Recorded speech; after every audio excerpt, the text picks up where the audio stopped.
असांजे चैनल खे सब्सक्राइब करे ऐं बेल बटन दबाईंदा।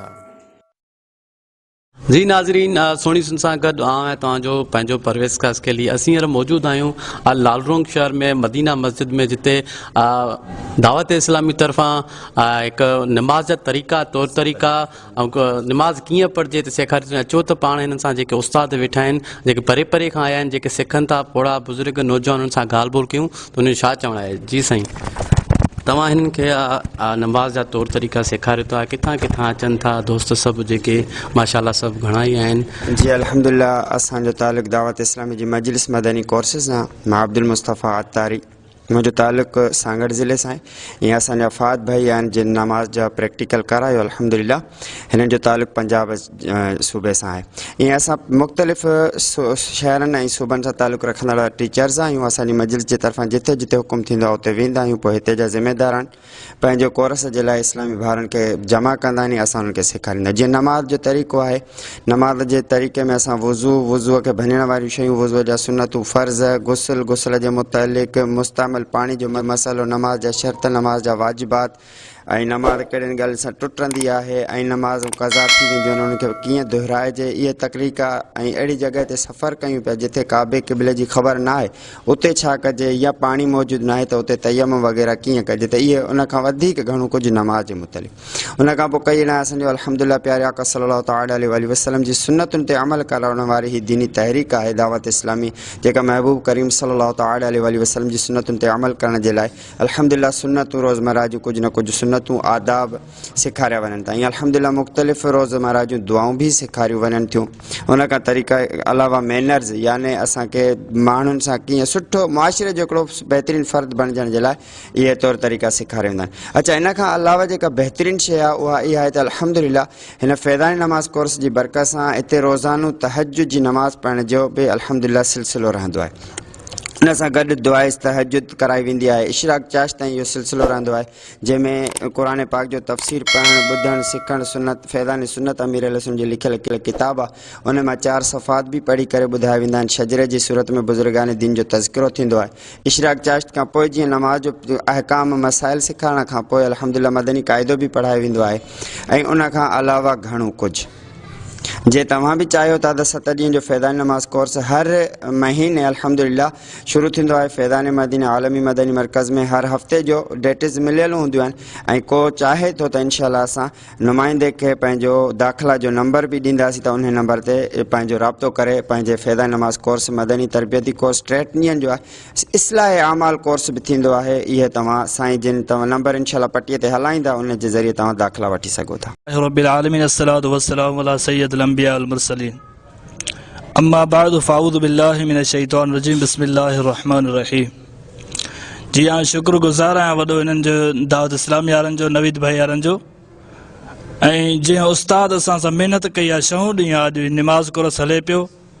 असांखे फ़र्ज़, वुज़ू जा फ़र्ज़ सेखारिया आहिनि, वुज़ू जूं सुन्नतूं सेखारियूं आहिनि, ऐं निमाज़ जा फ़र्ज़ या सुन्नतूं या वाजिबात जेको बि असांखे सेखारे वियो आहे। अल्हम्दुलिल्लाह रब्बिल आलमीन, वॾो हिन जो असांजे मथां इहो अहसान आहे जो असांखे कुंड कर्श में ॻोल्हे करे असांखे दावतूं ॾेई करे हिन जॻह ते लालू रैंक में मदीना मस्जिद में गॾु कयो आहे।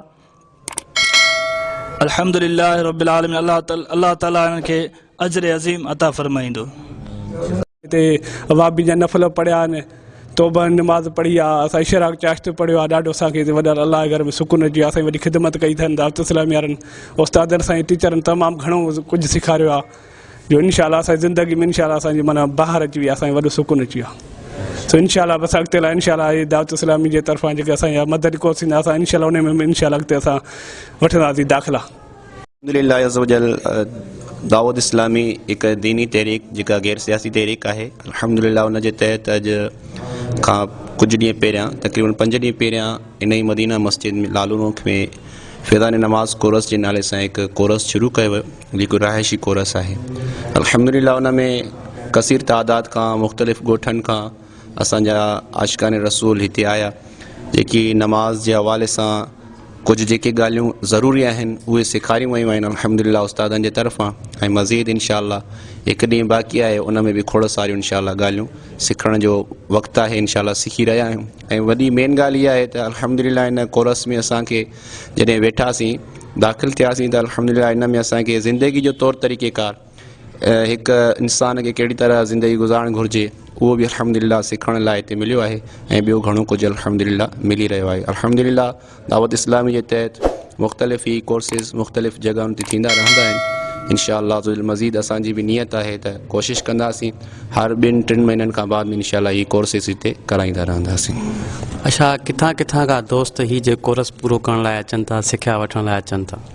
हीअ असांजी डिवीज़न जे तहत असांजी 12 डिवीज़न हिकु तनज़ीमी तौर ते ठहियलु आहे उन में मुख़्तलिफ़ ॻोठ आहिनि जीअं पखो आहे वक्का आहिनि गोघारो आहे ऐं इन खां अलावा असांजे शहर जा कुझु पंहिंजा लालूनोक जा माण्हू आहिनि मुख़्तलिफ़ ॻोठनि मां मुख़्तलिफ़ कैटेगरीज़ जा माण्हू वॾी उमिरि जा बि आहिनि ऐं नंढी उमिरि जा सभु मतिलबु आहे हलो जेके बि अची हिते पढ़णु चाहिनि था।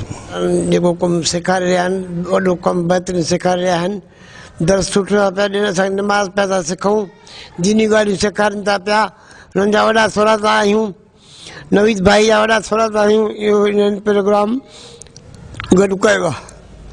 अस्सलाम वालेकुम। बिस्मिल्लाहिर्रहमानिर्रहीम अस्सलातु वस्सलामु अलैका या रसूलल्लाह व अला आलिका व असहाबिका या हबीबल्लाह। जेॾा असां नमाज़ कोर्स सिखी रहिया हुआसीं जेको 6 ॾींहंनि खां हले पियो उन में असां नमाज़ जे बारे में सिखियोसीं इशराक नमाज़ जे बारे में सिखियोसीं गुस्ल जे बारे में नमाज़ जा तरीक़ा कीअं थींदा आहिनि उहे असांखे अॻु में ख़बर ग़लती कुझु कंदा हुआसीं हाणे कुझु घणो सिखी वियासीं उन में दावत इस्लामी तमामु सुठो प्लेटफॉर्म आहे हिते घणी असां कुझु सिखियोसीं दावत नेकी जी दावत जे लाइ दर्स जे बारे में। अस्सलाम वालेकुम रहमतुल्लाह। सलातु वस्सलाम अलैका या रसूल अल्लाह सलातु वस्सलाम अलैका या हबीब अल्लाह सलातु वस्सलाम अलैका या नूर अल्लाह। जीअं मुंहिंजो नालो मोहम्मद उर्स ऐं पंहिंजो ॻोठु पखे में रहंदो हुयो असांखे माना तक़रीबन अॻ में ॼाण ई न हुई त दावत इस्लामी हिते कोर्स रखियो असां हिते घणो कुझु सिखियोसीं तक़रीबन निमाज़ जा फ़र्ज़ निमाज़ जा गुस्ल वज़ू जा गुस्ल ऐं निमाज़ जूं सुनतूं ऐं तहजुद इशराक चाशत बि हिते असां जमायत सां अदा कयोसीं असां दावत इस्लामी वारनि जो वॾो लख असां ते थोरो आहे जंहिं असां ते हिते घुराए मदीना मस्जिद लालू रंग में घुराए असांखे घणो कुझु हिते सेखारियो वियो आहे।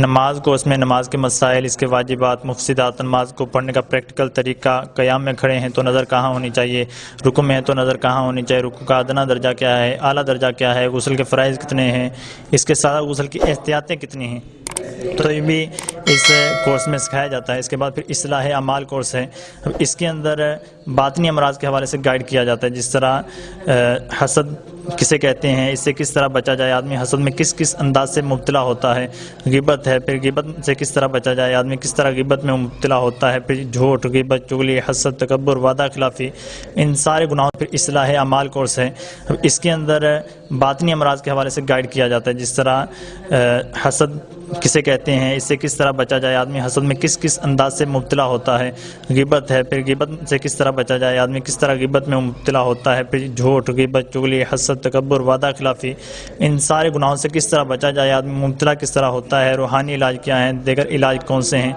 वो इस कोर्स में सिखाया जाता है। फिर 12 जो दीनी काम कोर्स है इसमें लोगों को दीन की दावत किस तरह देनी है किस तरह दीन के करीब करना है तो इसके अंदर सिखाया जाता है। अल्हम्दुलिल्लाह जो भी दावत इस्लामी के शोबा मदनी कोर्सेज होते हैं इसमें तहज्जुद की जमात भी करवाई जाती है दुआए तहज्जुद भी होती है इसके बाद लोगों को फजर के लिए जगाने का भी सिलसिला होता है। अल्हम्दुलिल्लाह लोगों को फजर के लिए जब जगाने के लिए जाते हैं तो उसकी बरकत से कई लोग उठकर मस्जिद में नमाज के लिए आते हैं। इसके साथ ही चौक में दरस के लिए भी जाते हैं ताकि जो चौक में मस्जिद में नहीं आ सकते कारोबार वगैरह करें 5-6 मिनट के लिए उनको दरस देते हैं नमाज की तरगीब दिलाई जाती है। फिर इसी तरह हर बुध वाले दिन इलाके दौरा किया जाता है वहाँ भी नेकी की दावत दी जाती है। फिर मदरसातुल मदीना बालिगान एक शोबा है यानी कि इसमें भी कुरान पाक दुरुस्त करवाया जाता है। अब जिस तरह ये कोर्सेज़ हैं हमारे तमाम कोर्सेज़ के अंदर कुरान पाक को भी दुरुस्त पढ़ाने की कोशिश की जाती है सिखाने की कोशिश की जाती है कि हम खारिज कौन कौन से हैं کس انداز سے ان کو پڑھنا ہے، غلطیاں ہو جائیں گی کس انداز سے نماز فاسد ہوگی، کس انداز سے نماز ہو جائے گی، کس صورت میں سجدہ صاحب ہوگا، یہ سارے طریقے الحمدللہ عز وجل ہمارے ان کورسز میں سکھائے جاتے ہیں۔ تو آپ کو بھی دعوت ہے کہ آپ بھی دعوت اسلامی کے شعبہ مدنی کورسز کے تحت ہونے والے ان کورسز میں ضرور داخلہ لیں اور اپنی دنیا و آخرت بہتر بنائیں۔ असांजे चैनल खे सब्सक्राइब करे ऐं बेल बटन दॿाईंदा